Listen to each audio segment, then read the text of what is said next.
Our final panel this morning dives into a critical topic, the security risks surrounding AI. The session is titled, How AI Can Be Hacked, and it's proudly powered by PwC's Dark Lab. Moderating this panel is Mr. Jenius Shieh, partner Dark Lab. Jenius, the stage is yours. Thank you, thank you. So again, good afternoon, everyone. It's good to see the audience here again. So today's topic will be how AI can be hacked. So alongside with me, my fellow panelists on here, Mr. Naresh Sharma. He's the head of IT security, head of IT risk and security in Cathay Pacific. Mr. Florian-Alexandre. I hope I pronounced it correctly. Every time I need to ask. So he's the CISO of BitMEX. So BitMEX, you might know, is a crypto company. And lastly, Miss Carol Lee, she's a VP of ISACA. So obviously, Miss Carol Lee, her other role is also a head of security for a certain company. So what we plan to do today, how AI can be hacked, we plan to talk about AI in its usage in cybersecurity, some of the challenges that we are facing. So I think this is going to be a good mixture of from myself, from a consultant point of view, and from my fellow panelists in terms of them actually really operating cybersecurity and how all this AI, how it can make sense basically. So the first question I have is actually for the audience.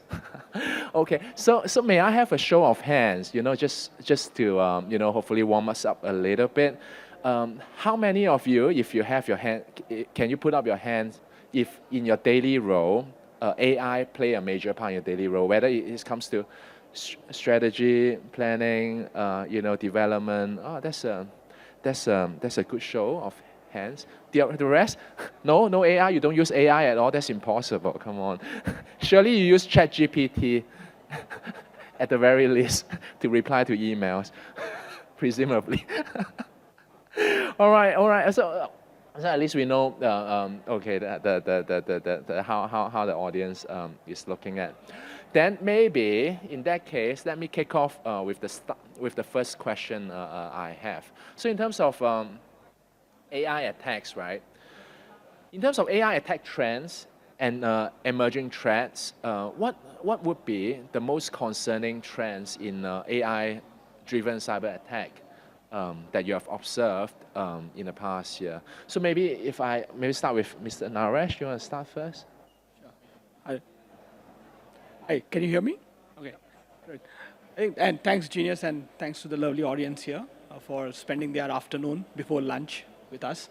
Okay, so the trends that we have noticed, right, with AI, I think that it has the attack vector as well as the speed has exponentially increased with the help of AI, right? Gone are the days when it was very easy to identify a phishing email, right? Now I think the way the threat actors are using AI to have that phishing email, it will be very hard even for the person who has spent a lot of time on security to even identify that this would be a phishing email. So in the past, there will be typos in a phishing email. Now you need to look out if there is no typos. Yes. If there is no typo, then that is probably from AI, right? So it's the other way around. So no, just kidding. So I think that for one. But at the same time, what the attackers have in their hand is also a very powerful weapon where they can do social engineering, right? Because there is a lot of data in the dark side and all. Now they can create emails or specific and do a social engineering to see how well you are responding to certain emails. That is just one area. Now the other area comes where once the threat actors have got their foot in the organization, they are now multiplying the attack with the help of AI to see what are the other vulnerabilities that I can have in this posture to actually exploit. So I think that definitely has increased a lot. And at the same time, even the bot attacks, they are becoming very sophisticated.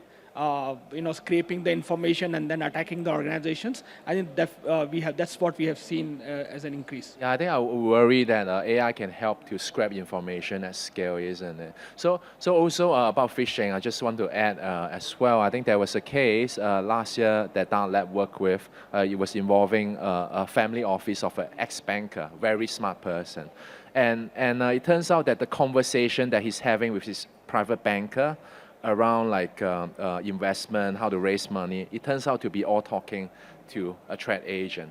And he was like, are you sure? All these are very technical investment terms. Are you sure that this actually comes from, a threat actor? It was like, there's a high suspicion from my end that it's a LLM kind of a response, because that's something that you can certainly do using AI nowadays. So Florian, maybe the same question also. I understand that you like to look deep into things like how LLM works, etc. What's your view on that question? Yes, good. And thanks to the audience for choosing a panel discussion instead of having a snack. Hopefully you're going to learn a few things. We all use social media, and we tend to post a little bit. And when you do that, you reveal a little bit about your personal writing style, what matters. You give one like here, you give one like there, you eventually comment. And as you do this, all of this usually is scrapped. And it can be reused to be much more convincing and personalized when you receive those phishing attacks. So I think the click-through rates has reached 54% in the span of 1.5 years. And most likely this is related to that rise of AI that we are witnessing. Another dimension to this is number of third-party and fourth-party which we are using, which all are turning on AI features.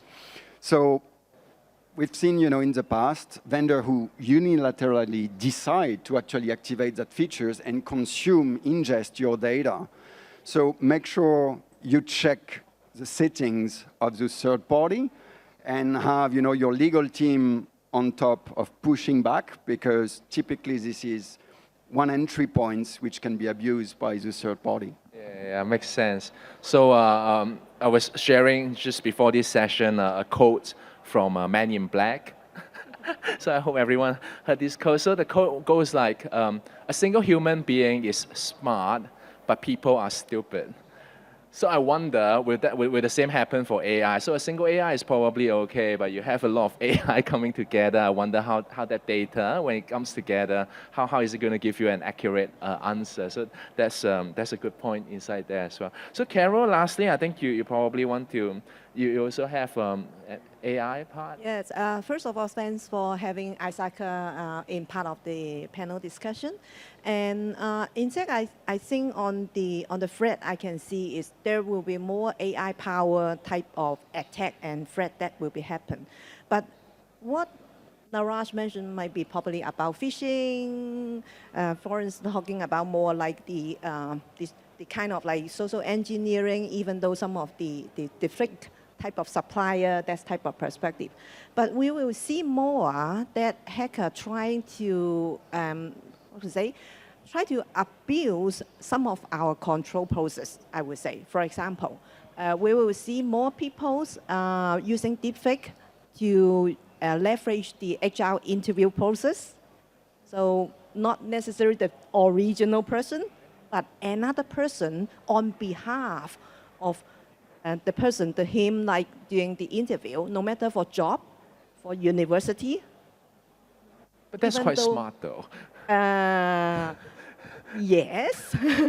That's why we say that, in fact, this is more type of different way that they are trying to attack. They're not necessary to attack the network. They're not necessary to attack the system. Trying to seeking peoples. Like we also see some case like people's, we always in company have expense claim, right? We need to provide receipt. So those receipts can be fake as well, because image generated receipt can be really look the same as like an original one, even though a real one. So your OCR system, can it differentiate an AI generated image then that is also another type of attack that we will see trying to abuse general, our traditional control process.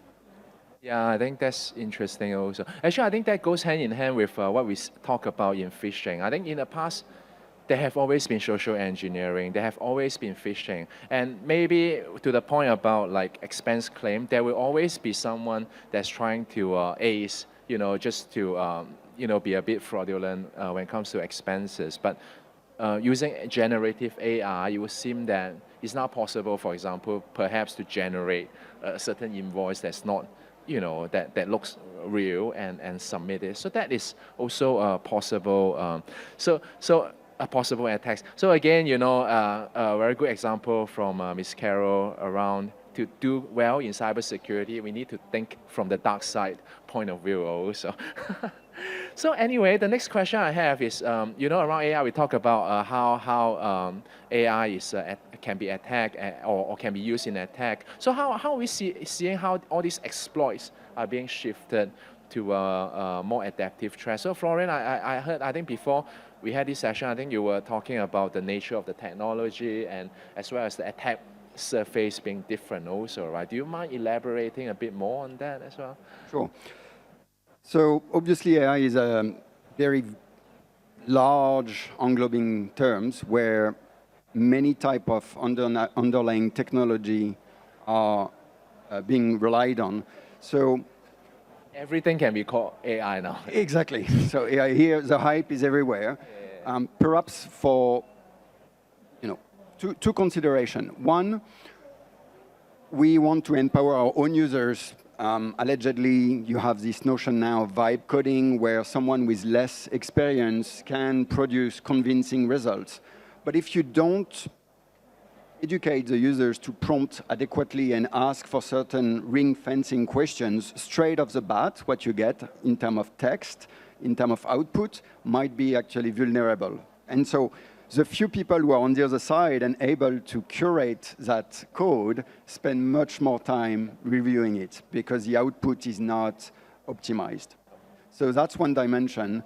For something more catered to agentic type of AI, which essentially is giving certain processes the abilities to reason and act on their own, obviously, you can see how that could be abused. If you don't ring fence the institution, the objective of that specific agent, it can lead to some data breach or be abused again through its sense of agency. You talk about like the privilege also, right? That the agent is the agent is whether it's having over privilege and stuff like that, isn't it? Yes.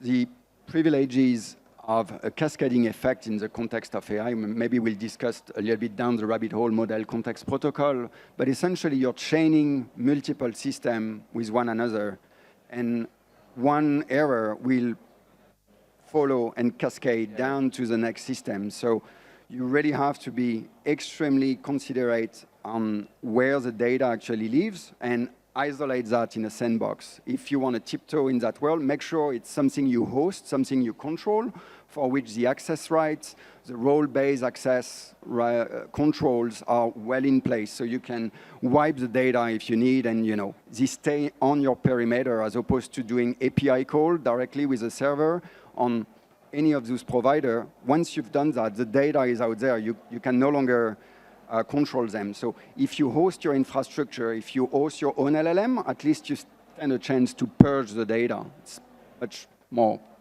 appropriate. That makes sense. So I think I picked up the point also about how data is being used in a quick manner, right? So in the past, maybe, even if there's an issue, it cannot be used at scale, but maybe with nowadays with AI, the data amount that is ingesting, it actually makes any potential security issue a larger one than it was previously. So the next question, maybe I will go back to Naresh on the same question, right? So it sounds like, especially for yourself, Naresh, running an organization which I know is highly digital, a lot of data flowing around. How do you see that? Do you have any comments to add on that point as well?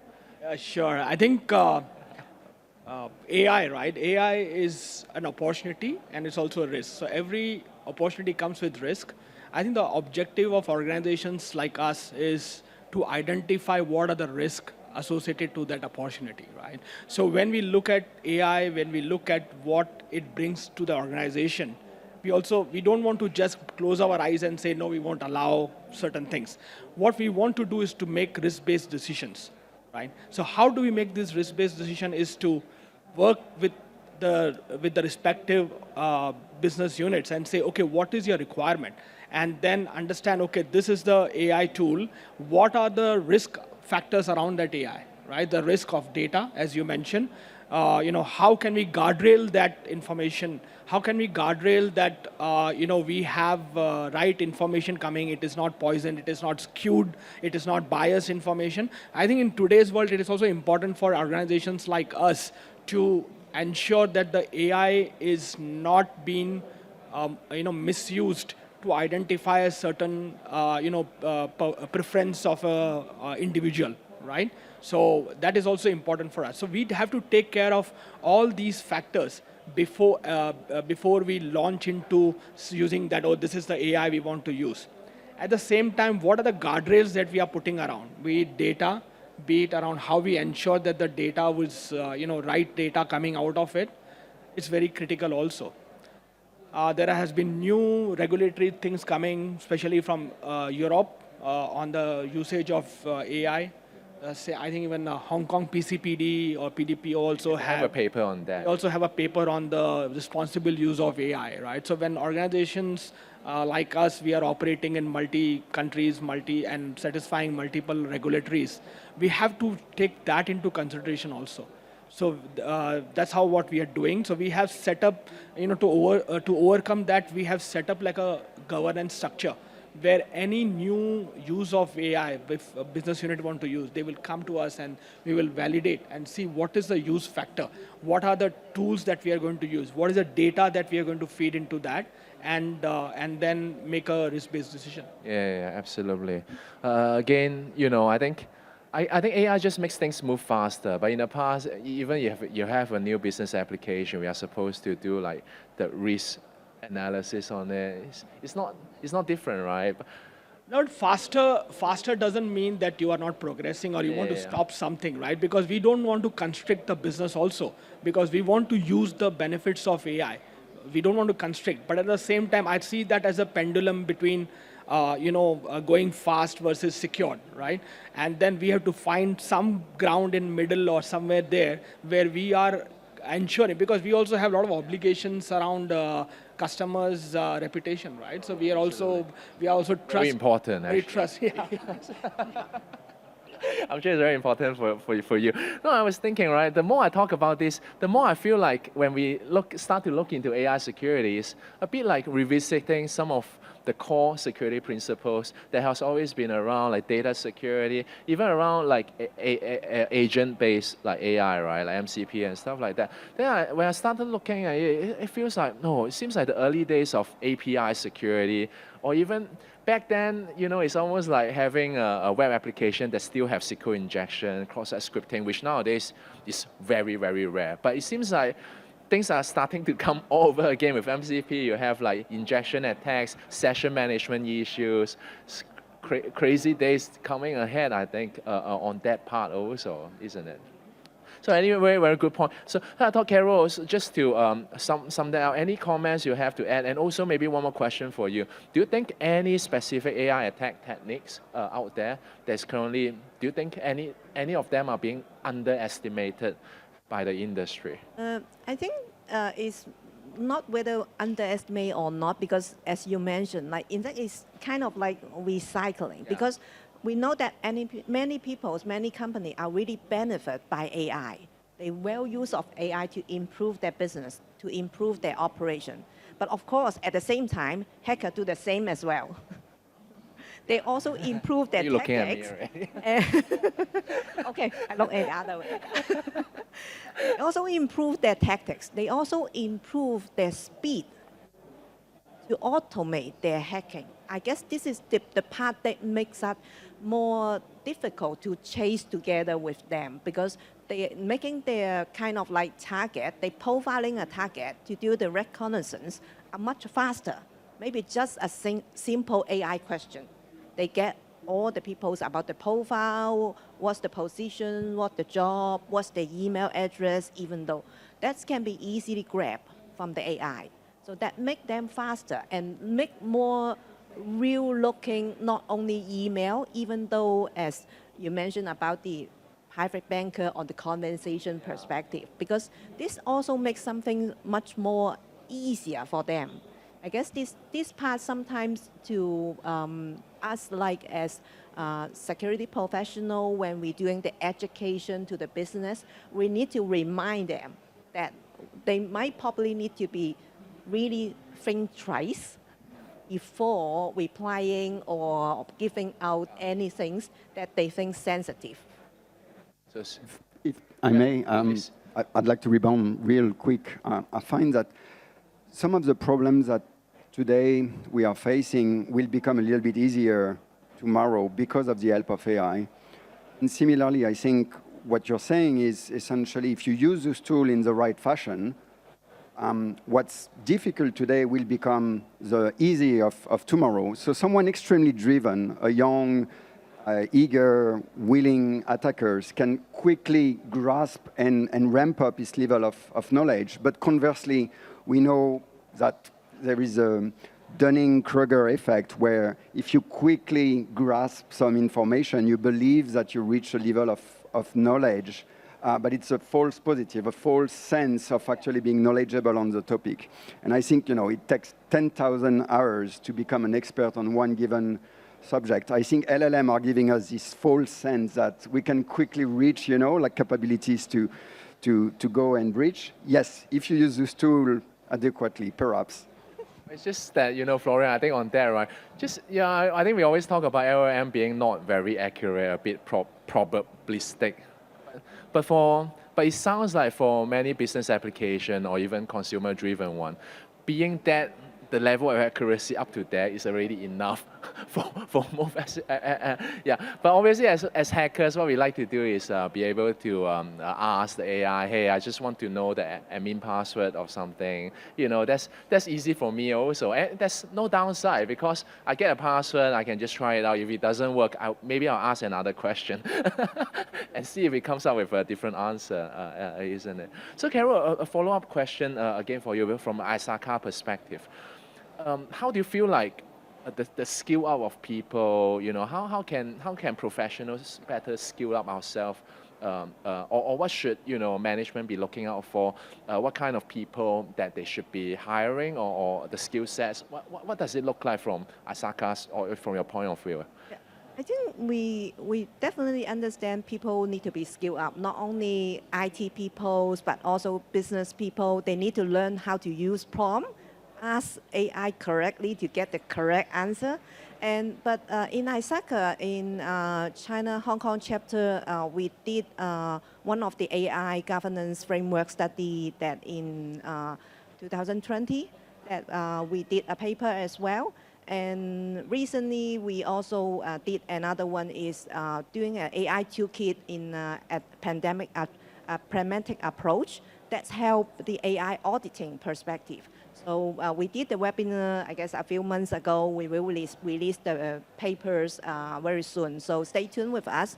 But on headquarter perspective, ISACA headquarter, in fact, they also think that many people need to be skilled up on AI. So they recently released the advanced AI in auditing course and also advanced AI in security management. Because I guess this is the part that we're saying we need to have AI system developed, but we also need to think how to do the guardrail, how to do all the red teaming testing, how to make sure that the AI system are properly tested before it launch out. I guess this is the part that helps you skilling up peoples, because this is sometimes easy to get concept, a little bit difficult to be deep dive and skill up as well. And it has to be structured as well, right? Isn't it? I think it's a little bit like the old days, like going back to the web part. Having OWASP just gives you the framework. But does it mean that just showing, following OWASP done? No, that's not true. But with AI also, I think we need some sort of framework that people can adhere to when they assess the risk as well. So Naresh, it feels like you want to say something. No, I just wanted to, compliment on that, when we are looking at what we want to do with AI as a resourcing as well as, right, there is always, we have to have a tactical, short-term and long-term thing in mind.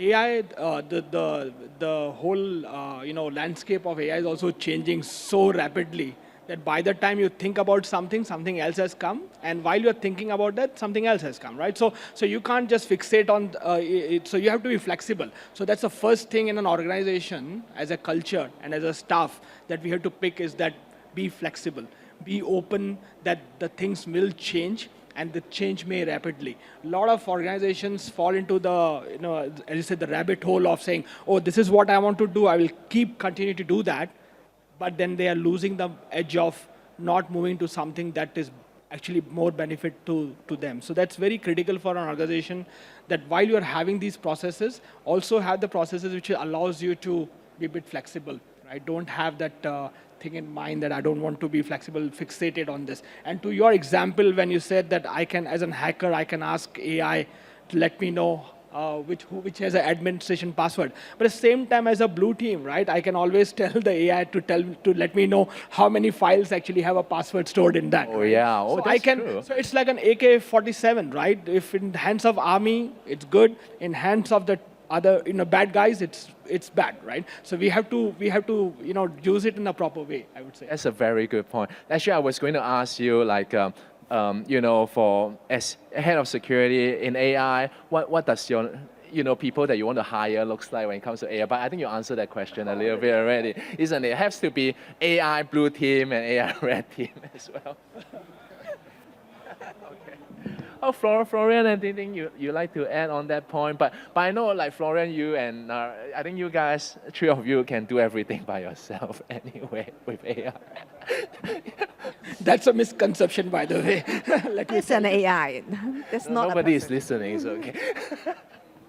I mean, no, definitely do not cut the workforce. I think it's still very important. Absolutely. I think it's a myth. Let me tell you right now, it's a myth that people think that with AI, people, we are having a reduction in the workforce and so forth. It's nothing like that. Security, at least in our area, we are still negative supply, right? So even you have AI, it cannot fulfill. And as we were discussing earlier, right? In SOC, AI definitely is a complementing tool. It is not the only tool. It's complementing your people. That's it, right? You still need people. You still need the brains behind. You still need people to identify false versus true, and so forth and so on. So we cannot just rely on AI here. We can speed up the things with AI so that our guys can do a bit more and non-repetitive work. Because what will happen is in the repetitive work, people will start losing their edge. Yeah. So I think that's what I think. Probably Florian can add some more. No, I mean, yeah, but I mean, Sorry. Sorry, I think like previously we have the RPA, so that's how to automate a little bit that help the SOC doing much more efficient. I guess we use AI in that way will be much more Yes. sensible. Yeah. Absolutely. I mean, good luck if you want to ask your ChatGPT whether you want to block a certain IP. Because if you say yes, you just need to say, "Are you sure?" It comes back with a different answer entirely. So good luck doing that for security operation. So again, actually at Dark Lab also, just now we discussed a little bit, the way we use LLM in our SOC also currently is more on a complementing approach. So we can probably use that to analyze like historical tickets, but we certainly do not want to use that as a sole tool to do any kind of security decisions. It's dangerous. Blocking IP addresses with LLM is unthinkable. But the problem is, this problem is sometimes, in my view, quite poorly understood by certain stakeholders, that they would think that LLM can solve every issue. Why do you still need a team of 10 SOC analysts? Just use LLM to make the decision for you. Oh, good luck to that, I would think. All right, anyway, moving on to security on AI particularly. So this question is for you, Florian. So I know you have been reading quite a lot of security concerns. Actually, MCP, you answered that a little bit. Any other highlight that you wish to have when it comes to using really AI, implementing AI applications? What you know, like tips and tricks do you have for the audience here? Show of hand, who knows what model context protocol is? Have you heard of that? Anyone? One person? All right, okay. That's good enough. So it's maybe a little bit advanced, but essentially it's seen as the USB-C of AI, right? What that means is you have on your laptop a USB-C port and you can connect your printer, your mouse, various different terminals, right? So what model context protocol is meant to achieve for agentic capabilities is the same. You do some form of discovery at scale. So it's extremely powerful. It's like you press one button and it will discover all the services you have on a given API. But you can imagine from a risk standpoint, you're just expanding drastically your surface of attack. So again, in terms of protecting the data, you have to think ahead of the perimeter where you deploy such capabilities. Avoid having a remote MCP servers because all your data will go outside of your perimeters. Maybe to go back for a second, Jenius, about what you were saying, it's a choice of tool between, you know, deterministic versus probabilistic. And we are accustomed to having a piece of program which is meant to give you, you know, like an output. Consistent output every exactly. time, right? And I think the confusion is people are not using this tool for the right job. This is probably the key takeaway, thinking when is Gen AI the right tool for the job? When is LLM the right tool? Versus The problem with Gen AI also is that whatever thing you throw at it, it sounds like it gives you an answer, and to the less knowledgeable mind, it might look like the real answer. It might look like a correct answer, isn't it? yes, that's called hallucination. So this is essentially, you know, it's funny, they have adopted that terms, right? It's like someone talking back at you in a very convincing manner, but who is actually plain wrong. And it's actually, from an adversarial standpoint, an opportunity for you to learn to bypass some of the controls which are inherent of the foundational models. You can check out on the net, there is a tool which is called Gandalf, like the wizard. And this is essentially a gamified version to teach you how to bypass the prompt. You've got level 1, level 2, level 3, and it teaches you to essentially get a little bit more sophisticated in the prompt injection that you're doing. So back in the days, you know, you could just circumvent the control of the model by saying, oh, pretend you are someone who is knowledgeable on this, and it would actually give you the answer.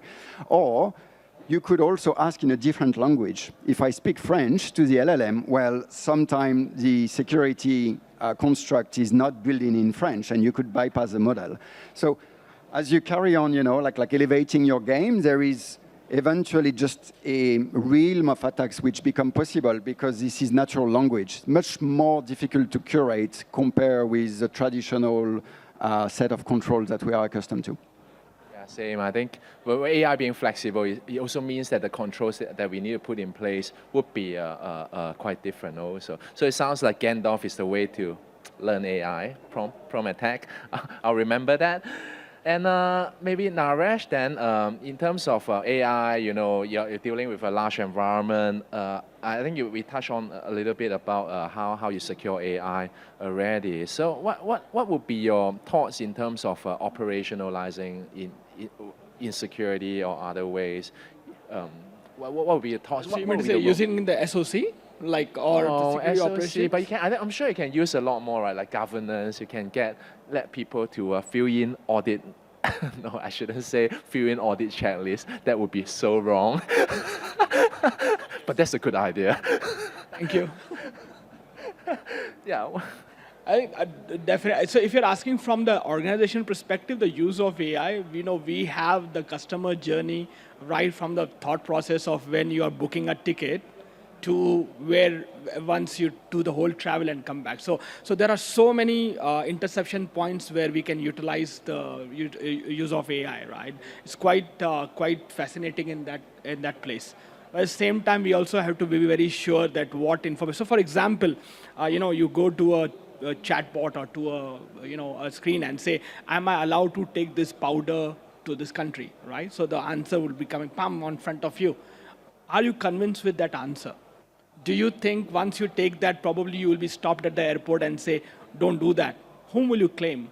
There was an issue at the Canadian in Air Canada where the answer was given by AI, and seems that it was an incorrect answer, where the passenger, where the customer had to face a lot of issues, and they went and sued Air Canada and actually won, right? That case. So it is very important that how we are utilizing AI in the business sense to keep it going.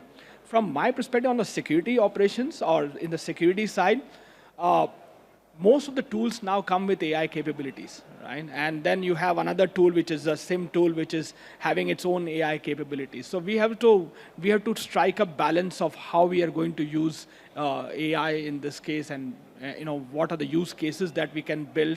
I cannot ask AI to, once you find a phishing email, go and delete a phishing email from each and every mailbox, because it is dangerous for me, because if it's a false positive, right, it was going to delete an actual mail from people's mailboxes. So we have to be a bit careful about how we are using it.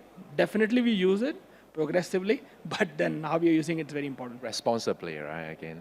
So Carol, maybe the next question is for you. I think in terms of, I think governance, how just to put, kept thinking, so obviously we talk about all the technical concepts like injection, prompt attacks. So to put that into perspective in organization, do you have any recommendation? How can we govern this better? I think first of all, whenever we have an AI system, start to thinking to build, you need to start to do a responsible AI assessment. What does it mean? Like, you need to know what the AI's audience need to be. What's the intended use? What can be the abused use? And then you start to think about what are the data that you will be putting into. It's kind of like in an early stage on the design perspective, thinking about what the AI should react. And that's helped to group together non-technical peoples, because when we come down into the design, testing perspective, it's probably too late. But if you go front at the very start stage, if you start to think about AI system, do this assessment, bring all the stakeholders, no matter the AI developer, the business user, some of the kind of like interest group, even though if you think that could be caused bias, fairness issue, you will bring in some expertise in your AI group. Let's think about what type of features that you need in the AI. And then you will be able to easily derive all type of testing case upcoming. When you get on the guardrail, how to moderate your content, whether your data have data privacy issue, personal information, should we inject into the LLM? That is some of the questions that bringing back into this assessment team, and then coming up with a more concrete type of design. And instead of you train the data, oh, sorry, we put in wrong data, let's retrain again. It could be a nightmare. So this is something that we think like in a proper way start, and then you can move it much more easier from the governance perspective. See, yeah, very, very pragmatic. Thank you for that. So I thought maybe we should, just one last question to wrap this up, then maybe we can follow by a little bit of Q&A. So I think we are at a stage that, I think maybe 20 years ago, the web boom, we see a lot of money being thrown into web 2.0. Then I think more recently, we see a lot of money being put into cloud. And now I think what we are seeing is a lot of businesses and money being invested into AI. So my question is, what for each of you, what do you see in terms of maybe the next 3 to 5 years, how AI is going to change our industry, whether it's security related or our information, industry related? How do you think AI is going to make an impact? Florian, sounds like you want to start first? Yes. You obviously have heard of the multimodal concept, which means that an LLM can take as an input various different type of file. Would that be text? Would that be audio? Would that be video? So there is this trend where the computer is getting closer to your senses. We all have our earbud. We all have now glass. I mean, not this one, but soon enough, you know, your glass is going to have camera. And as in your day-to-day around you, everyone is getting really enthusiastic about this technology. It's going to obviously have an overlap and a consequence on the workspace, right? Like this is, let's say there was a camera and I'm at work, it needs to be segregated. So for people who work in finance, we have the concept of data room where you're not supposed to bring your personal devices with you. That's going to become more and more difficult to implement and enforce because everyone will want to always have the AI kind of nudging and giving you, you know, this extra bit of intelligence. So you're going to have to anticipate this trend. It's coming and it's coming fast. OpenAI, for one, is releasing, you know, a new product like a physical device which you will have always on you, and these things will probably be listening all the time. Think about the conversation you have at home. Would you love this conversation to end up somewhere in a server? And eventually, if I manage to hack that, I can get back some of your most private conversation? Maybe not. Okay, sounds like maybe that AI can be compacted into small devices that is everywhere, basically. Carol, maybe for you?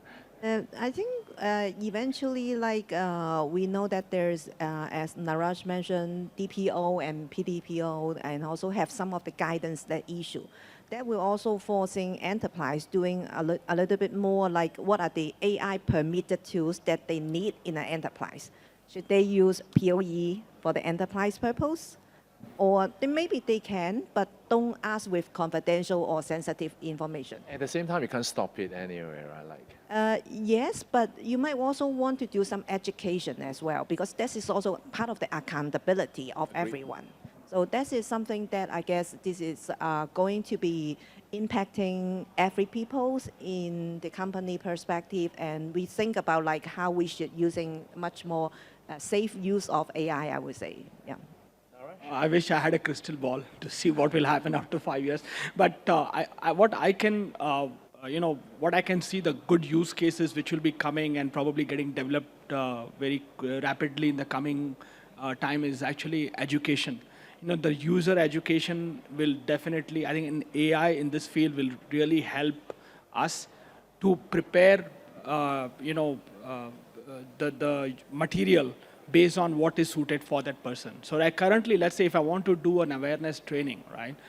I have to keep 1 or 2 trainings only. I cannot have a training specially for, and with no disrespect to the job, I'm just saying frontline, baggage handler, cabin crew, pilot, you have people back office, front office, so many different departments. I can only have 1 or 2 trainings.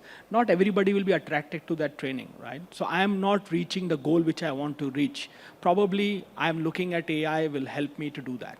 I'm also looking at AI to see how I can allow people to be flexible to do their own trainings and awareness and all at their own leisure time, right? You can somebody doesn't like paper, they like to hear, they like to see, then AI can help to convert that into a very good videos and PowerPoints, right? So I think definitely in the coming near future, that's what I see as a use cases for me. So that's the positive side. It's very, very like positive on how to. I have to remain positive. I cannot be. I cannot be AI is evil, right?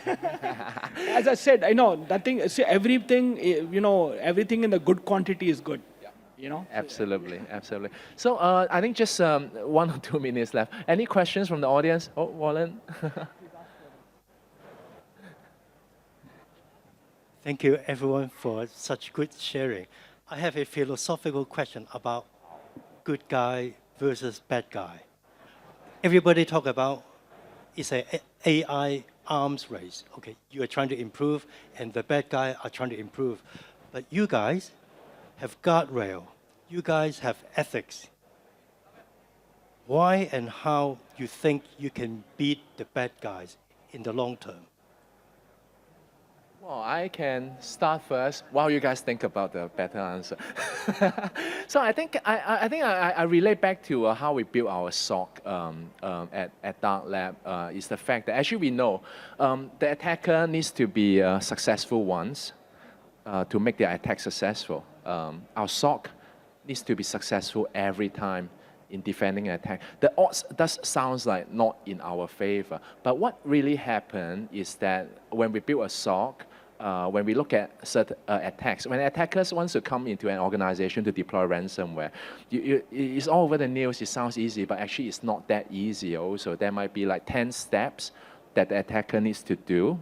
And from my defender perspective, I only need to stop them within its track. I can stop it at step 2, I can stop it at step 3. Even if I stop them at step 9, I will be able to stop the attack altogether. So what I would think when it comes to Wallen, your question, right? So I think it's the same. When attacker, yes, they do have to attack, but this is why it's important for us as defender to have a framework that we like to adhere to, so that we have the highest probability of stopping attacks on its track before it becoming the incident that we don't want it to be.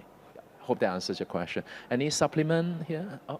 Yeah, maybe on the training set of data, obviously we are in Asia, but some of the most important players in the space are, based out of America. So Anthropic, for one, with Claude, or Google with Gemini, and so on and so forth. More closer to home, we've seen DeepSeek, who has made the news, mainly because it decreases the amount of investment required through usage of synthetic data. But I think there is something to be said about the moral compounds, which is embedded into those fundamental models, right? What's considered moral and right or wrong, ethical, if you will, in one side of the ocean might be slightly different. So I'll leave it at that.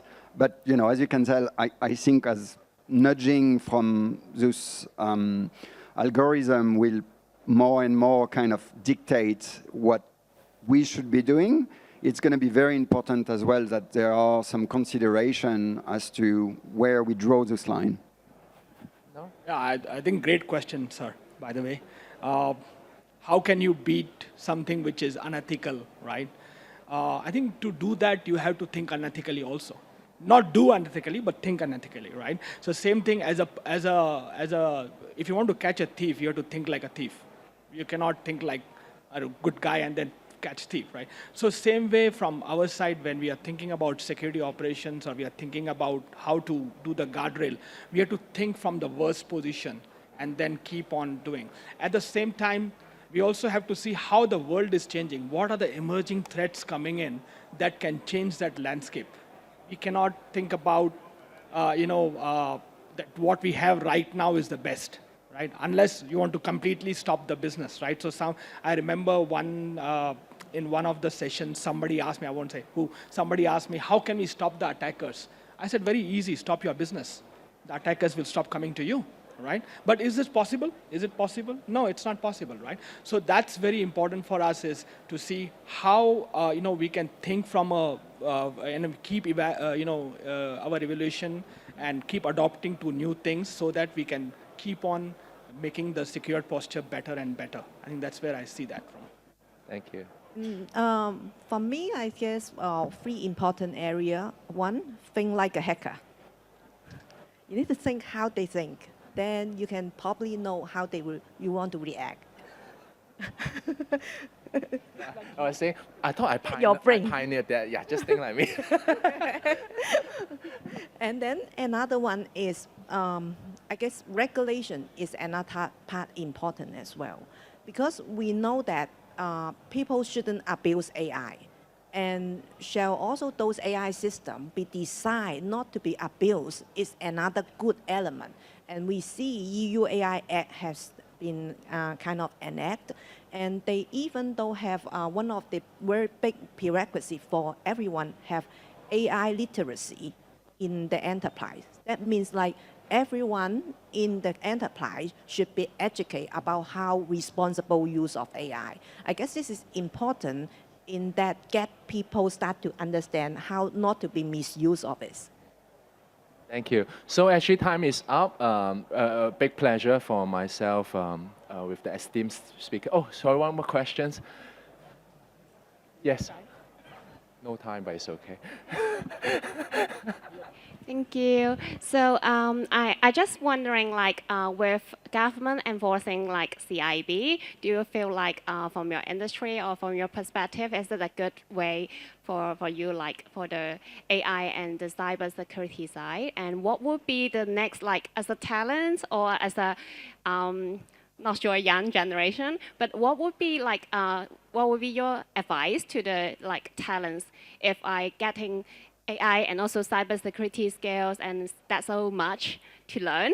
Yeah, I just wondering, can I have your advice? Maybe I'll try to summarize what we have been discussing. Obviously, CI bill is always good. Any form of compliance regulations is, well, as long as it's not over-regulated. But in my view, I don't think CI bill is being over-regulated at the moment because it's just starting out. I think the government is taking a very a sensible step to start this. So I think I would say yes, it's good for the industry, for our industry to, especially for a lot of the industry in Hong Kong is still rather not regulated in cybersecurity. Banking sector is the only one that is highly regulated at the moment, but anything that's not financial is not that regulated. So having a CIB, I think is good. So about the talent, what skill set that we should have, I think to summarize, I think like a hacker. that would be number one. But I mean, this is real. I think this is something that we all have always said, you know, if you want to beat the bad guys, you do need to think like the bad guys. I think AI also, Gandalf, right? Use Gandalf to learn about how prompt injection attack works. And I think also all this actually came from the conversation we had just now. Being flexible, flexible-minded, open-minded as well. I think that would be important as well. Yeah, definitely. I think just to to tap on that one. While we are doing a lot of graduate training programs, right, at Cathay, I was surprised and I was amazed by the talent that is coming out now in terms of graduate trainees also, where they are so hands-on. They understand the mindset, they understand the culture, they understand what needs to be done, and we asked them certain things to be done. We want it as an output, and the way they used our tools on AI and all these features. And they came out with that. It's amazing. I think probably if you attend some of the hackathons and all, you see the ideas that come out from there are mind-blowing in this case. And for the CIPO, I think it's very near to my heart as a topic. So some of us also, because we will be one of the critical infrastructure providers. And I echo what Jenius mentioned, that these laws or these ordinances coming out are not to penalize organizations. They are to ensure that it uplifts the cybersecurity posture of as a company, as a community, and as a country. I think these are very important factors. Their objective is not to make money off anyone. Their objective is to ensure that we bring up and we give the residents or the citizens of that country a very cyber-free or cybersecurity elevated, kind of environment to them. I think that's what I feel. Thank you. So again, I think we are over time quite substantially, but those are very good questions. So I think we can't help ourselves but to want to answer them. So again, thank you, my fellow esteemed panelists here. It has been a very pleasurable afternoon for me. Thank you. Thank you, our panelists and moderator, for this insightful discussion. Please remain on stage for photo taking. We have a fruitful morning. We have explored how AI is driving sustainability, shaping ethical ecosystem, and the crucial challenges for AI security.